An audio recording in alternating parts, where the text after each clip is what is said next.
Buenos días, continuando con este ciclo de conferencias de hombro, hoy hablaremos de un tema que es bastante común en deportistas, sobre todo de miembro superior, que son las lesiones alrededor del labrum y la cápsula articular. Por eso el doctor Ruiz nos hablará de ese tema. Doctor Ruiz, adelante. Bueno, muchas gracias, doctor. Buenos días a todos. Como ya mencionó el doctor, el día de hoy vamos a hablar de las lesiones deportivas alrededor del labrum. Este es el contenido de la charla. Es básicamente las lesiones que escogimos y las preguntas que queremos resolver y que vamos a ir desarrollando a lo largo de la charla. Entonces, como contenido, lo primero que vamos a hablar es acerca de las indicaciones o el tratamiento no quirúrgico de la lesión de GIRD. Posteriormente vamos a hablar de la liberación capsular del hombro posterior en el síndrome de GIRD, cuándo y cómo se debe realizar. Lesiones del labro, cuál es el papel no quirúrgico y conservador de estas lesiones. Cuando se realiza una reparación del labrum por lesiones tipo SLAP, cuál es el manejo si una reparación del labrum o una tenotomía con tenodesis del bíceps. La lesión tipo pasta, si se debe realizar tratamiento conservador o quirúrgico, cuáles son las indicaciones. El manejo de las ondas de choque y del plasma rico en plaquetas en la epicondilitis lateral, que dice la evidencia actualmente, y la cirugía de codo-tenista, cómo son los resultados y los desenlaces de este procedimiento. Entonces, lo primero que vamos a hablar es acerca del tratamiento no quirúrgico del GIRD. Recordar que el GIRD es, pues por sus siglas, una pérdida del arco en rotación interna, es un déficit en la rotación interna glenohumeral. Entonces, esta patología se define como una disminución en la rotación interna mayor a 10 grados con respecto al hombro contralateral. Ocurre en pacientes que son lanzadores por encima del hombro.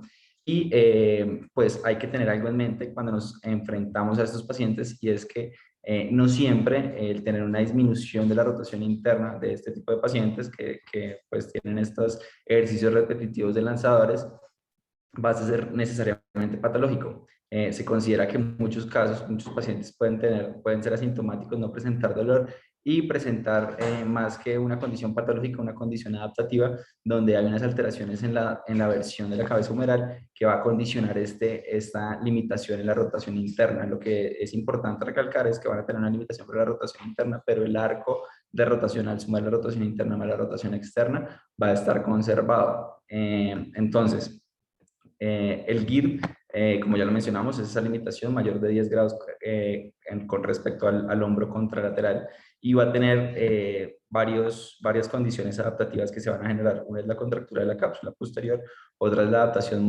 de la morfología ósea, la alteración en la versión humeral, y la hipertrofia de los rotadores externos. Entonces, ya conociendo o teniendo en cuenta más o menos qué es la patología y qué es el GIRD, vamos a hablar acerca, o a responder la pregunta que nos planteamos acerca del manejo no quirúrgico. Este es un artículo de revisión que se publicó en el 2018, donde nos habla del manejo no quirúrgico, del pilar del manejo de estos pacientes, y desde la descripción de la patología, el pilar de este manejo fue un manejo no quirúrgico, describiéndose los diferentes tipos de terapia que se deben realizar. Estos son los ejercicios descritos inicialmente, donde los pacientes tienen que realizar o se les recomienda realizarles los estiramientos de la cápsula posterior. Este es un tipo de ejercicio que está descrito y que lo describen bastante en la literatura. Hay muchos artículos al respecto sobre los estiramientos de la cápsula posterior y sobre el fortalecimiento de la cintura escapular. Esto se le conoce como sleeper stretch, y es como de los ejercicios típicos o más reconocidos que se realizan durante la rehabilitación y durante los estiramientos de la cápsula posterior. Existen muchos artículos y la evidencia respecto al manejo conservador con terapia física y con los ejercicios de estiramiento y fortalecimiento de la cintura escapular, como este es el pilar de este manejo. Ya, en otro escenario está la liberación capsular del hombro en el síndrome de GIRD. ¿Cuándo y cómo se debe realizar? Entonces, cuando tenemos un paciente en el cual se ha realizado el manejo conservador con los estiramientos de la cápsula posterior, con los estiramientos guiados por fisioterapia, el fortalecimiento de la cintura periescapular, y no hay una mejoría, es donde nos tenemos que plantear este manejo. Este es un artículo que se publicó en el 2006, donde los autores se enfrentaron a estos casos donde los pacientes pues, principalmente deportistas que realizaban lanzamientos por encima de la cabeza, presentaban la patología de Gil sin presentar mejoría con el manejo conservador. Ellos pues realizaron el manejo quirúrgico de estos pacientes realizando una liberación artroscópica de la cápsula posterior. Entonces, el manejo en qué consistía, ellos realizaban un abordaje artroscópico por un portal anterior y el objetivo de ellos es liberar la cápsula posterior desde las 6 hacia las 11, de 6 a 11, ¿sí? En toda la región posterior. Ellos inicialmente hacen el abordaje artroscópico por la parte anterior con un lente de 30 grados y ingresan por la región posterior haciendo el corte inicial donde está el número 1 y la primera liberación que realizan es la liberación entre las 9 y las 11, así describieron ellos el procedimiento, liberando la cápsula de la fascia de los rotadores externos. Posteriormente, cuando ya han realizado esta liberación evidenciando que ya hay una liberación de la fascia de los rotadores externos, sacan el lente e ingresan por la parte inferior de la porción larga del bíceps y realizan la liberación de 9 a 6. Ellos publicaron este estudio, este artículo en el 2006. Los casos que ellos tenían los recopilaron entre el 2000 y el 2004, fueron en total 47 pacientes. Inicialmente, después de los seguimientos que ellos querían, lograron pues incluir en el estudio 16 por los seguimientos que ellos querían realizar mínimo a 2 años. De estos pacientes, 12 practicaban béisbol, 2 voleibol, 1 badminton y 1 fútbol. Posterior al procedimiento quirúrgico, dentro de los resultados que ellos evidenciaron fue que 14 de estos pacientes presentaron desaparición del dolor. En 2 de los casos no hubo mejoría del dolor. 11 lograron retornar al deporte de forma plena en las mismas instancias prequirúrgicas o previas a la lesión. Y los otros 5 lograron retornar, pero con un menor rendimiento al que tenían previamente. 4 eran lesiones puras, únicamente la lesión tipo Gil. Recordemos que esta patología se asocia a otro tipo de lesiones, y estos 4 que solo tenían este tipo de lesión lograron retornar de forma sin ninguna complicación a sus actividades deportivas. Dentro de los estudios, dentro de los resultados en cuanto a la funcionalidad, se documentó que el déficit de la rotación interna disminuyó de 28 a 7 grados, pues presentando una mejoría notoria pues en comparación con el hombro contralateral, y no hubo ninguna complicación neurovascular. Entonces ellos, dentro de las conclusiones de este artículo, resaltan que es un procedimiento eficaz, con unas altas tasas de mejoría y de retorno a la actividad deportiva, que es lo que se busca, en pacientes en los cuales el pilar del manejo conservador no funcionó, con bajas tasas de complicaciones. Posteriormente se publicó este artículo en el 2015, en el cual se realiza de forma similar un estudio en pacientes. Es un estudio retrospectivo entre el 2004 y el 2008. Eran pacientes que habían recibido 3 meses de manejo conservador con los estiramientos de la cápsula posterior, guiados por fisioterapeuta, y que no habían logrado retornar al deporte. Dentro de los criterios de exclusión que incluyeron en este estudio fueron que los pacientes no tuvieran lesiones asociadas documentadas por resonancia magnética. Ellos realizaron la liberación de la cápsula posterior, como ya vimos, y evaluaron los resultados y las tasas de retorno de las actividades. Entonces, dentro de los resultados, pues ellos realizaron un seguimiento a 31 meses y evaluaron las escalas funcionales de ACES, la escala funcional de ACES, documentando que hubo una mejoría más o menos en promedio entre 71, subió a 86 en el posoperatorio. El GIR con respecto al hombro contralateral, o sea, la limitación que presentaba respecto al hombro contralateral, bajó de 43 a 9.7 grados, y el rango global de movilidad del hombro mejoró de 122 grados a 136 grados. Esta es la tabla demográfica pre- y postquirúrgica, donde vemos que había 13 pacientes incluidos en el estudio, la gran mayoría beisbolistas, donde solo 3 de ellos no pudieron retornar de forma óptima a sus actividades precompetitivas, a sus actividades que tenían previamente. fueron los 3 pitchers que pues, pudieron retornar a la actividad competitiva, pero no en la misma posición en la que tenían antes. Entonces, respondiendo a la pregunta, el manejo operatorio de las lesiones GIRD pues está en la literatura con estos 2 estudios, pues con unas indicaciones claras en las cuales son pacientes que se les ha realizado un manejo conservador sin mejoría y que no lograron retorno a la actividad deportiva, teniendo unas buenas tasas de retorno y unas buenas tasas de resultados. La siguiente pregunta, el siguiente tema es la lesión del labrum. ¿Cuál es el papel del tratamiento conservador en este tipo de lesiones? Este es un artículo que se publicó en el 2010 sobre el manejo no operatorio de las lesiones tipo SLAP. Es una serie de casos que pues, incluyó 39 pacientes entre el 2000 y el 2005. Ellos tenían clínica e imágenes que evidenciaban lesiones tipo SLAP. De esos 39 pacientes que ellos inicialmente decidieron darles manejo conservador, 20 de esos pacientes no lograron continuar con el manejo conservador y desearon el manejo quirúrgico, considerando como una tasa de fallo en el manejo conservador del 51%. Sin embargo, estos 19 pacientes, ellos continuaron con el manejo conservador, que consistía en la administración de antiinflamatorios y fisioterapias. En promedio, los pacientes realizaron 18 fisioterapias. Las fisioterapias consistían en estiramientos de la cápsula posterior con los ejercicios que ya vimos y ejercicios guiados por fisioterapeuta, y en ejercicios de fortalecimiento periescapular.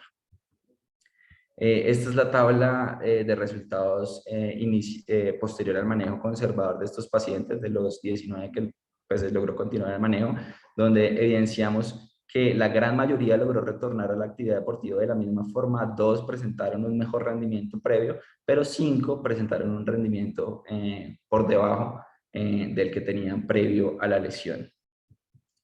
Estos son los resultados en cuanto a las escalas funcionales. El ACES presentaron mejoría, el Eurocool presentaron mejoría, el SST presentaron mejoría, y en la escala visual análogo disminuyó la tasa del dolor pues a grandes rasgos. A pesar de que el 51% de los pacientes pues, presentaron una falla en su tratamiento, en su tratamiento conservador, los pacientes que se lograron realizar el tratamiento, que continúa el tratamiento, tuvieron una tasa de resultados adecuados. Este es un artículo también que habla de, ya enfocado como actividad deportiva de alto rendimiento, de las lesiones SLAP en beisbolistas profesionales. Ellos hicieron el estudio con 119 pacientes que tenían dolor de hombro. De esos, 68 tenían lesiones tipo SLAP. Ellos iniciaron la rehabilitación de estos pacientes para la disquinesia escapular que presentaban, con fortalecimiento de toda la cintura periescapular y estiramientos de la cápsula posterior. Ellos consideraron un fracaso en el tratamiento conservador cuando el paciente presentaba 2 ciclos de manejo conservador fallidos, sin poder retornar a su actividad y con persistencia del dolor. Cuando esto pasaba, ellos decidieron llevar a los pacientes a manejo quirúrgico. El objetivo de este estudio, aparte pues, de valorar los resultados, era valorar el retorno a la actividad, y una cosa que ellos midieron en los beisbolistas fue el retorno al desempeño previo, a su performance previo, con estadísticas de béisbol. Pues. Estas son las tablas de resultados que encontramos. Los dividieron en 2 grupos. Los pacientes que eran pitcher, los pacientes que jugaban en otras posiciones, los pitchers, eran 45 que presentaban las lesiones tipo SLAP, donde el manejo no quirúrgico se le pues, dio a estos 45 pacientes. 21 lograron retornar a su actividad con el manejo quirúrgico. Sin embargo, 3 presentaron una falla en ese retorno y terminaron retirándose. 18 lograron un retorno exitoso a su actividad deportiva. 24 no lograron un adecuado manejo conservador y requirieron manejo quirúrgico. De esos 18 que habíamos mencionado que habían tenido éxito, 3 no estaban satisfechos y también optaron por un manejo quirúrgico.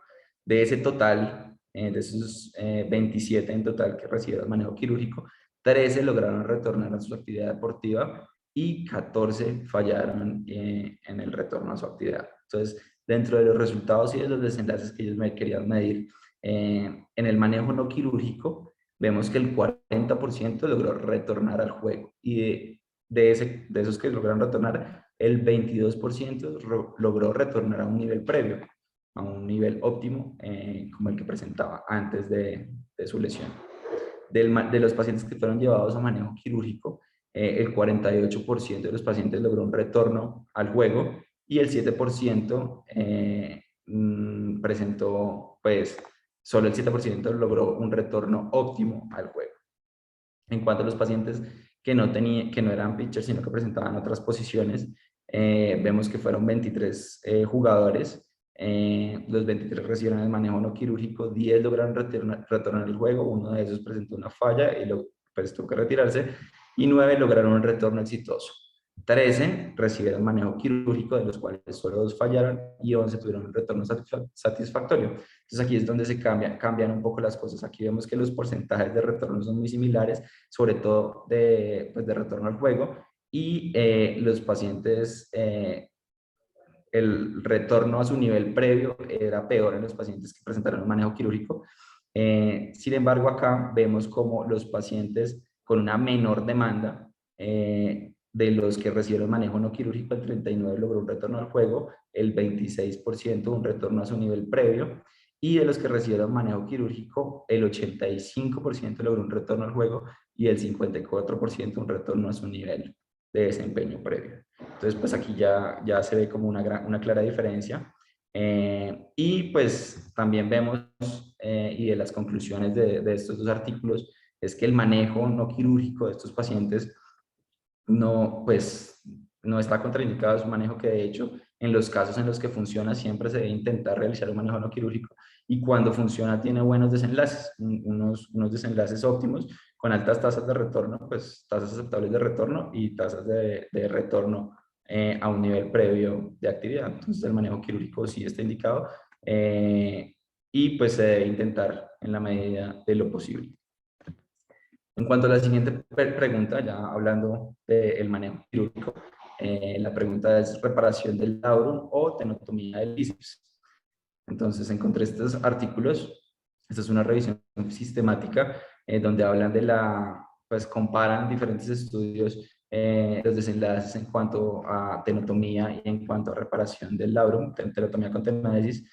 Son 5 artículos, de los cuales habían 204 pacientes, 104 se llevaron a reparación de la lesión tipo SLAP y 100 se llevaron a tenodesis del bíceps. Se midieron las escalas funcionales y el dolor con la escala visual análoga, la satisfacción al retorno, la satisfacción y el retorno a la actividad deportiva. Estos dos los subrayo porque tienen importancia, dado que, bueno, estos son los estudios. Vemos que la gran mayoría de estudios de casos y controles, estudios retrospectivos, solo había un ensayo clínico doble ciego, y esto es lo que les mencionaba. Uno es la tasa de satisfacción y otro es la tasa de retorno a la actividad. Vemos que fue mayor esta tasa de satisfacción y la tasa de retorno en los pacientes que se les realizó tenodesis del bíceps, tenotomía con tenodesis del bíceps, comparado con los pacientes que se les realizó solamente, pues que se les realizó la reparación del labrum. Sin embargo, pues el resto de parámetros que se evaluaron, los diferentes, las otras variables que estaban evaluándose, como las escalas funcionales, como la tasa de complicaciones, la tasa de reintervención, no tuvieron una diferencia estadísticamente significativa. Sin embargo, estas dos variables sí la tuvieron a favor de la tenotomía con tenodesis del bíceps. Este es otro artículo publicado en el 2020, una revisión sistemática donde evalúa lo mismo, compara la reparación del labrum con la tenotomía del bíceps, 6 artículos, 287 pacientes, 160 reparaciones de la lesión tipo SLAP, 127 tenodesis del bíceps, midieron la escala de satisfacción y la escala, midieron las mismas variables. Encontraron que la satisfacción y las escalas funcionales en este artículo no presentaban ninguna diferencia, en contraposición al anterior artículo donde la satisfacción era mejor en los pacientes que se les realizó tenotomía con tenodesis del bíceps. Sin embargo, el retorno al deporte fue mayor en 5 estudios a favor de los pacientes que se les realizaba tenotomía con tenodesis del bíceps, y la tasa de reoperación en contraposición al otro artículo fue mayor para los pacientes que se les realizó la reparación de las lesiones tipo SLAP en comparación con lo que se les realizó la tenotomía con tenodesis del bíceps. Estos dos artículos pues son artículos del 2020, son artículos recientes, son revisiones sistemáticas que se inclinan un poco más por la tenotomía con tenodesis del bíceps. En cuanto a las lesiones tipo pasta, ¿cuál es el tratamiento conservador o quirúrgico? Pues para recordar, la lesión tipo pasta es una lesión en la cual hay una ruptura, una lesión parcial articular por avulsión del tendón del supraespinoso. Es una lesión pues, que tiene muchas teorías fisiopatológicas sobre cómo se genera. Hay pues, diferentes corrientes, unos autores que dicen que es una lesión que predispone o que se traduce como la manifestación inicial de una ruptura inminente de espesor total que se va a realizar, y otros refieren que es una lesión que pues, se puede realizar con manejo expectante. En cuanto al manejo conservador de eso, es el manejo quirúrgico, que es la pregunta que nos hacíamos, que se realizaba. Encontré este artículo, es una revisión sistemática que se publicó en el 2019, que dice, pues se plantea, ¿se debe o no reparar esta lesión? ¿Cuándo se debe dar manejo conservador?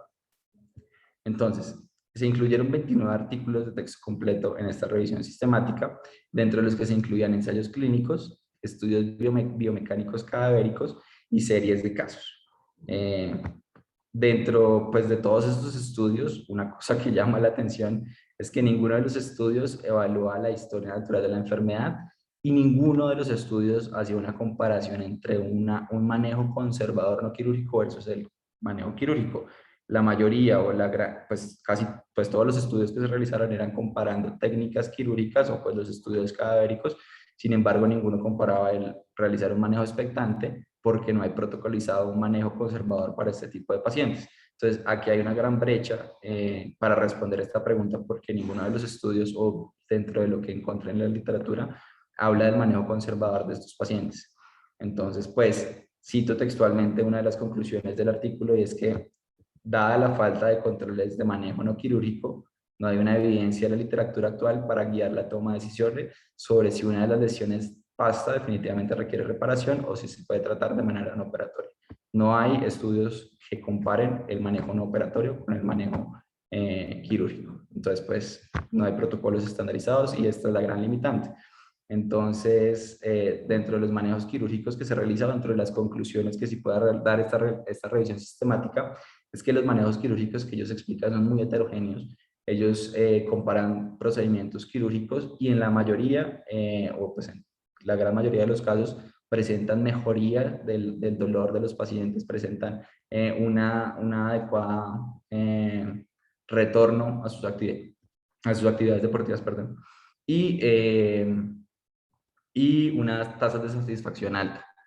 Sin embargo, pues no se está comparando con un manejo conservador. Entonces, darle respuesta a la pregunta no lo logré con la revisión que realicé. Dentro de la siguiente patología, vamos a hablar de la epicondilitis lateral. La pregunta puntual es sobre las ondas de choque y la terapia con plasma rico en plaquetas que hay en la evidencia. Recordar que la epicondilitis lateral es una condición frecuente que ocurre entre el 1 y el 3% de la población. Es una patología que tenemos que tener en cuenta que en la gran mayoría de los casos, pues casi siempre es una patología autolimitada, y más o menos al año y medio, 2 años de curso de la patología va a estar autolimitada y autorresuelta. Me parece que uno tiene que ser un poco cuidadoso cuando realiza la búsqueda de información respecto a estos dos temas, sobre todo, bueno, a los dos temas, ondas de choques y plasma rico en plaquetas, porque se encuentra mucha literatura al respecto de manejo de la epicondilitis lateral. Este es un estudio que se publicó en el 2021, donde se hace una revisión sistemática de metaanálisis de la eficacia del plasma rico en plaquetas en el tratamiento de la epicondilitis lateral. Estos fueron los criterios de la búsqueda. Finalmente se lograron incluir 9 artículos, que son los que vemos a la derecha, 581 pacientes en total.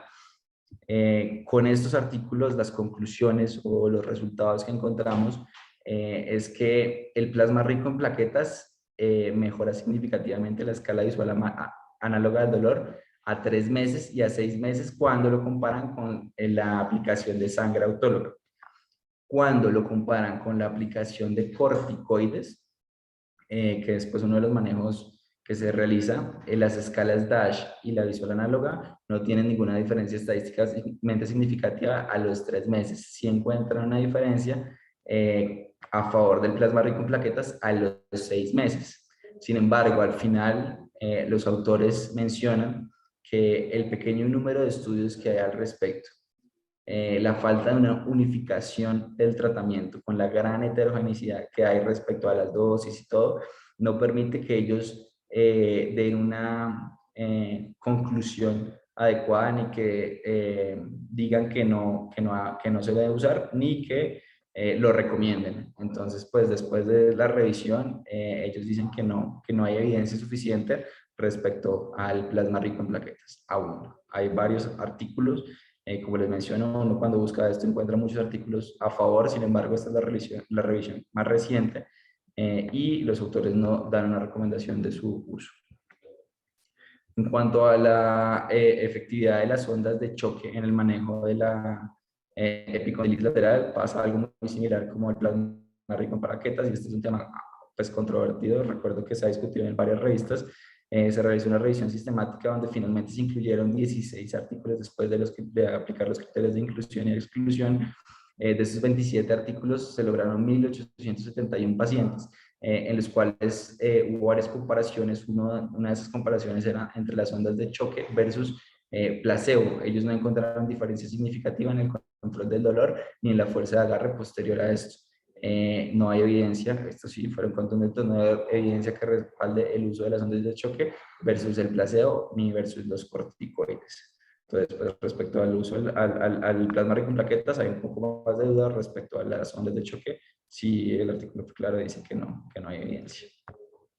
En cuanto al manejo quirúrgico de estos pacientes, los desenlaces en pacientes que se realiza cirugía artroscópica versus cirugía abierta, es una revisión sistemática, se incluyeron 34 artículos, 1.508 pacientes, de los cuales se intervinieron 1.622 codos, de las cuales 1.005 fueron cirugía abierta y 617 cirugía artroscópica.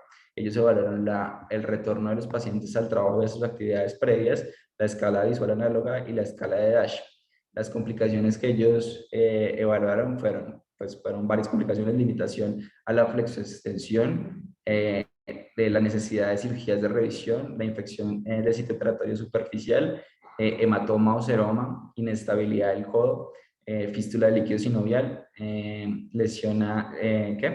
la lesión del nervio interóseo posterior y la necesidad de aplicación posterior al procedimiento de aplicación de corticoides. Ellos tomaron esto como una complicación.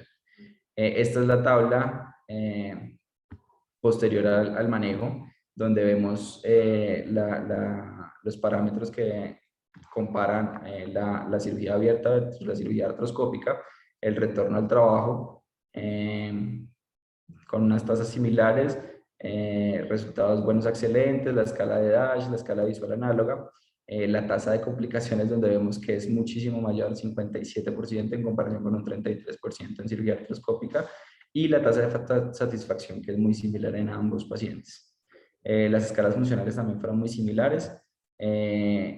Entonces, pues, dada la tasa de complicaciones y la tasa de satisfacción, los autores se inclinan por el manejo artroscópico para este tipo de cirugías, considerando que tiene resultados buenos en cuanto a las tasas de reintegro laboral y las tasas de satisfacción. Ya como para resumir las conclusiones que podemos realizar de lo que revisé, o las conclusiones que puedo realizar de lo que revisé, en las lesiones tipo GIR, el tratamiento conservador está completamente indicado. Hay una cabida para el tratamiento quirúrgico artroscópico para la liberación posterior, que era la pregunta que se quería resolver con los dos artículos que revisamos. Para las lesiones del labrum, a pesar de no ser tan efectivo como en las lesiones tipo GIR, el manejo conservador sí está indicado y sí puede tener buenas tasas de resultado, a pesar de que, como ya lo vimos, incluso el 50% de los pacientes pueden llegar a requerir manejo quirúrgico. sí se debe intentar un manejo conservador que cuando tiene éxito, tiene muy buenos desenlaces.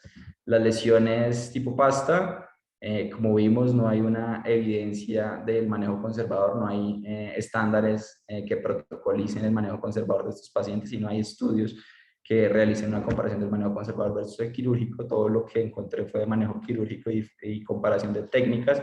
Entonces, pues no pudimos resolver esta pregunta. Y en cuanto al manejo de la epicondilitis, pues es una patología que primero autorresuelve y que eso es una de las cosas que tenemos que tener en mente cuando nos enfrentamos a ella, porque pues los desenlaces a largo plazo van a ser similares porque al año y medio, a los 2 años, los pacientes ya han mejorado el dolor. Sin embargo, pues los tratamientos que queríamos hablar plasma rico en plaquetas y ondas de choque no tienen una evidencia ni una recomendación aún en la literatura. La cirugía sí tiene una recomendación en cuanto a la comparación de abierta versus artroscópica se inclina un poco por el manejo artroscópico. Y eso era. Muy bien, Santiago, muchas gracias. Creo que como vieron, esto fue todo un popurrí de temas sobre ese tipo de lesiones.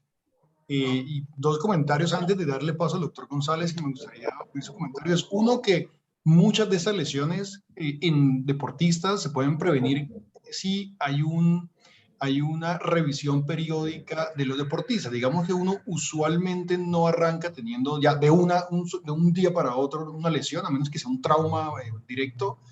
El hombro y el cuerpo empiezan a tener adaptaciones que van llevando a sobrecargas y van llevando a alteraciones en el gesto deportivo y esto va llevando a esa serie de problemas. Y en cuanto a la lesión pasta, pues queda en el ambiente como que no se sabe qué es mejor, si es dar tratamiento conservador o quirúrgico, pero independientemente de eso, de lo que diga la revisión de la literatura, el manejo sí es conservador inicialmente, o sea, las lesiones pasta, pues el componente principal es de la cápsula articular, que es lo que está más hacia inferior en el tendón, pues, en la cápsula. Entonces ahí empieza la lesión, porque recordemos que el vector de fuerza en el manguito rotador va de articular hacia bursal, ¿sí? De cómo se distribuye la fuerza. Entonces se rompe esta lesión en la parte articular, y evidentemente sí, en algún momento se puede completar, sí, es verdad, pero no por eso vamos a ir a operar todos esos pacientes con lesión pasa. El manejo es, como usted también lo mencionó, un manejo con rehabilitación, antiinflamatorios, y si esto no funciona, pues ya ahí se piensa en hacer la reparación. Y hay varios tipos de reparación para eso. Uno nos podría dividir en dos grandes grupos de cómo se repara una lesión pasta, que es la transtendón, y la pues, que simplemente atravesar el anclaje por el tendón que queda insertado en la huella, o a través del intervalo rotador con unas guías, pues, con la guía curva que tienen los anclajes. Entonces, son como las dos formas de poner el anclaje. Lo que sí es claro es que uno no quiere, cuando hace esta reparación, sobretensionar el tendón que está ya insertado. Es decir, si el tendón es, si esta es, si esa es la huella y ese es el tendón que está insertado en la parte bursal y eso está roto, si yo pongo mi anclaje en esta zona, todo ese tendón va a quedar encogido, ¿sí? Lo cual eso no, pues no se quiere. Entonces, la técnica quirúrgica para esto sí es un poco más demandante, porque se debe coger el tendón que solo el tendón que se rompió y reinsertarlo en la huella sin sobretensionar el tendón que está inserto. Eso es si uno quiere solo reparar la lesión o lo que se rompió. Hay otra técnica que es levantando todo el tendón, es decir, la parte sana también se levanta, se brida la huella y se reinserta todo el tendón. Entonces, si ven, no, tampoco está claro qué es mejor. Es el gran debate, si dejar insertado el tendón que por alguna razón no se ha roto, o simplemente levantarlo todo y repararlo. Eso en cuanto a la lesión pasta. ¿El doctor González tiene un comentario? Sí, Guido, gracias. Buena idea revisar esto, pues pensando en nuestro curso dentro de 2 o 3 días. Y una vez la cuña, como cuando uno está en la televisión, curso multidisciplinario del manejo del trauma deportivo, 10, 11 y 12 de noviembre. Por favor. Y estuvo muy bien haberlo hecho, Santiago, muchas gracias. No, dos comentarios rápidos, uno relacionado con el pasta. Como de acuerdo con Guido, el tratamiento inicial debe ser conservador, sobre todo si uno piensa en una lesión de pasta en términos más generales como una lesión parcial del manguito rotador, que es eso, una lesión parcial del manguito rotador. Pues en general las lesiones parciales del manguito rotador se pueden tratar en forma conservadora inicialmente. No hay que correr pues a hacer cirugías con los primeros síntomas. La frase famosa que siempre mencionamos, Guido, de nuestro profesor, el doctor Arango, que no hay que hacer cirugía para prevenir cirugía.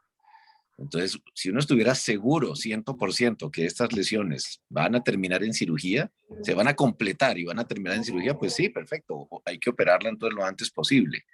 Pero en realidad uno no está seguro. Hay muchos pacientes que pueden ir bien sin cirugía y por lo tanto operarlos para prevenir una posible cirugía no tendría sentido. Y en relación con epicondilitis, pues hay dos cosas para mencionar. Santiago lo hizo, lo dijo muy bien, revisando la literatura reciente. Todavía no hay evidencia para plasma rico en plaquetas y para ondas de choque. De acuerdo, a mí me llama la atención esos artículos y si nos remitiéramos al 2015 o al 2010 o al 2005, casi que la conclusión sería igual. Todavía no hay evidencia para favorecer o para que sea realmente eficaz el uso del plasma rico en plaquetas o las ondas de choque. Se pregunta uno, ¿será que es que hemos sido muy malos en investigar o que simplemente pues no es mejor que el tratamiento convencional o que la misma historia natural? Y ese es el último punto. Recalcar la historia natural que mencionó Santiago. El codo de tenista es autolimitado en la mayoría de pacientes. Si uno fuera correcto en su pregunta de investigación, debería comparar casi cualquier tratamiento con la historia natural. Es difícil hacerlo porque, pues, como que uno no quiere dejar a un paciente sin tratamiento. Pero los pocos estudios que hay sobre eso, que los revisamos en el pasado, son del principio de este siglo, del Lancet, de hecho, que comparan medicamentos tópicos y calor húmedo y estiramientos, casi que lo más básico versus cualquier otro tratamiento es similar. Lo que quiere decir que la historia natural es lo que está siempre, es lo más fuerte de todo el concepto de epicondilitis, es la historia natural. Casi que haga uno lo que haga, los pacientes en un 90 o 95% se van a mejorar en el transcurso del primer año. Entonces, esos dos aspectos son importantes. No olvidar que la historia natural, afortunadamente, de la epicondilitis es benigna. Lo que pasa es que se necesita explicación y conversación con el paciente porque a nadie le gusta tener un dolor crónico, aún si sabe que se va a mejorar, pero con comunicación usualmente se logra evitar intervenciones innecesarias. Muchas gracias, Santiago y Guido. Doctor, muchas gracias. Creo que con ese resumen, creo que queda un poco más claro pues, la conferencia de Santiago. Como se dieron cuenta, son casi que bullets de cada punto y de cada tópico, no son conferencias que ya muchas de las hemos revisado en este ciclo de charlas. ¿Hay alguna pregunta del auditorio? O si no, dejamos acá, ya son las 7. ¿Lacu tiene algún comentario? No. No, doctor, el bullet que a mí me llamó la atención fue el de la decisión de SLAP, reparación versus tenotomía y tenodesis, que ya también lo hemos revisado, y ver cómo me llama la atención que los últimos artículos que mostró Santi hacen referencia a la tenodesis y tenotomía sobre la reparación, que fue un punto de discusión que ya hemos intentado como resolver con revisiones anteriores. Sí, de acuerdo. Sí, ese será una discusión clásica en las discusiones de hombro, así como hay charlas clásicas de una fila, doble fila en manguito rotador. Creo que esta siempre va a estar entre reparar el slap y no repararlo, así la evidencia pues se incline siempre hacia un lado. Creo que como la forma más resumida de dividir esto es, pues mire, si de verdad la persona a la que usted está operando necesita esa porción larga del bíceps, y manténgasela. Si es alguien de más de 40 años, con ya cambios degenerativos ya en la porción larga del bíceps, pues probablemente eso inclina la balanza hacia una tenodesis. Y bueno, no vamos a repetir la charla de Santiago, ya son las 7. Nos vemos la próxima semana. Que estén bien. Chao. Chao, doctor. Gracias, hasta luego. Gracias, Guido. Bien.